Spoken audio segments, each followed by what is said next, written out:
everyone and welcome back to the channel. So today is a little bit different. I'm starting a new series and this will be coming up maybe once a month or every few weeks depending on how I film these whilst I'm traveling. But basically I'm going to be doing the countries that don't exist or regions that don't exist. Now you've probably come across some of these before, maybe you've just heard about them on the news or you know someone that's been to one, but they are all across the world. Now some of these are very, very big and are still considered countries by a lot of other countries. A lot of other states may consider them as a real country, but they're not technically fully recognized by a majority, or it could be that it's a country that has no recognition whatsoever outside of its own thoughts. There are many countries like this across the world. They exist for many different reasons. Some of them because an April Fool's joke got out of hand. Some of them because wars haven't properly aligned areas and so they've been taken by different groups. There are so many different reasons that these countries exist, and I'll be talking about that when I do the videos as well. But there are some amazing stories behind these countries, some amazing people that I'll be talking to as well, and just an absolute ride when you're going to these places because they're outside of the norm. They don't necessarily fit within what you would usually see when you're traveling around, and they're definitely worth a visit. So let's get into it with our first of these in Užupis.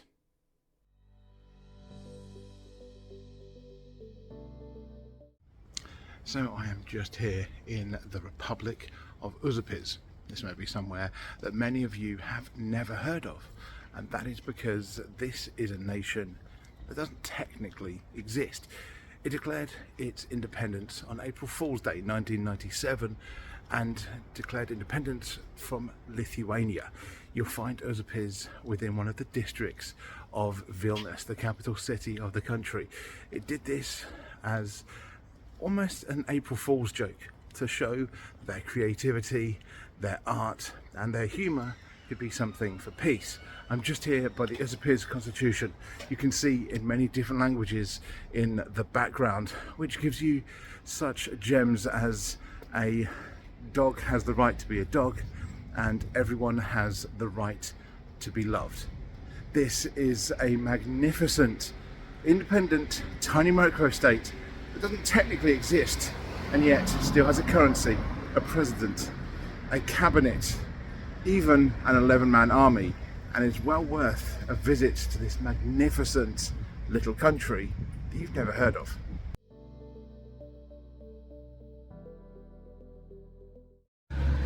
You'll find that a big thing in Užupis is coffee. Coffee and cafes are all over the place here, and just in the cafe behind me is Die Hard Coffee, where you can be rewarded for having a few extra steps in the morning. Get out, have a jog, and you'll be discounted your coffee to really start the day off.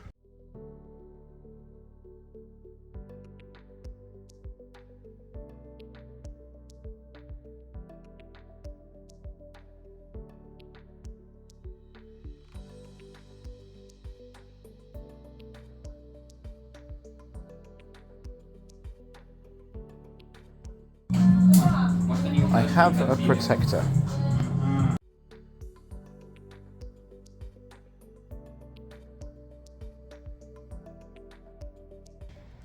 Now the one thing that you'll always find in Užupis is street art like this. Now yes, there is tagging, but as you can see there are beautiful works of art also behind me here on the wall, and you'll see that all over. It is a very normal thing in this country full of art and creativity.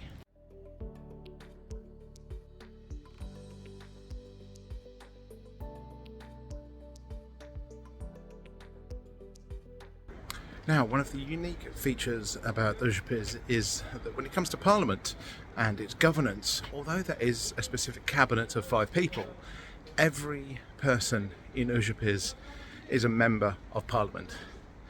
Every single one has their own representation in Parliament. And you might wonder, in such a small country, where is Parliament? Is there a Parliament building? Well, yes, there is. Užupio Kavin, Užupis Cafe. This is where you will find parliamentary meetings being held. This was the first cafe in Užupis alongside the Vilnius river, and it still stands here now. It's been here for centuries, and it stands a testament of being the first and still likely one of the most popular cafes in the whole of the country. And so if you want to grab a glimpse of the President and the whole of Parliament, maybe come along to Užupio Kavin and maybe you can join in.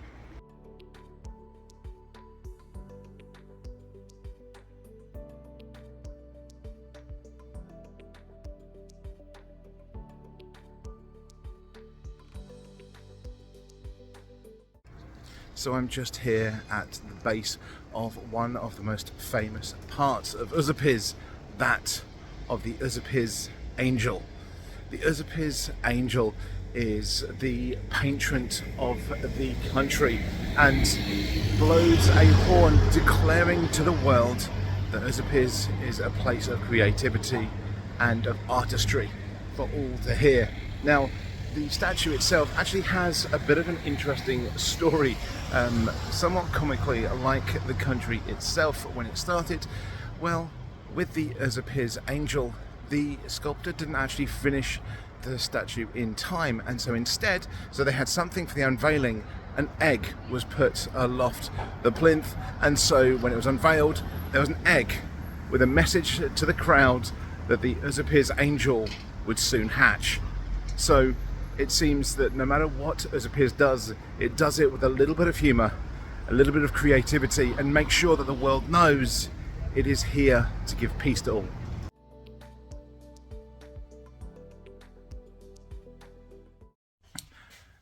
I'm just inside the border control for Užupis, and I've just said it hopefully correctly there. I've just been learning to make sure that I get it right. So many times when you're trying to find Užupis, you'll be directed kind of around the back of the country, of the little district, and so this is actually my first time in border control, which is wrong really, but if you come here, make sure you've got your passport and they will stamp. You will get your visa and your stamp for entering Užupis, the same as you would for any other country. So this is the border control, and obviously souvenir shop, anything like that for Užupis. This is where you can pick up your currency as well for the country. Now, I was just double checking on some places online, you will see, and I may have even mentioned it in this video, that the independence is said differently as 1997 and as 1998. But as I've just been told, 1997 is basically when the idea came forward. 1998 was the first kind of official declaration of their independence and the first celebration of that, because this used to be a very dangerous area, and so the way to go through that and to show that this was a different place, an independent place, was to make it the Republic. And you'll see the flag of Užupis behind me as well. So make sure when you're coming to this country, come to border control first, get your passport stamped like you should do when you're entering any new country.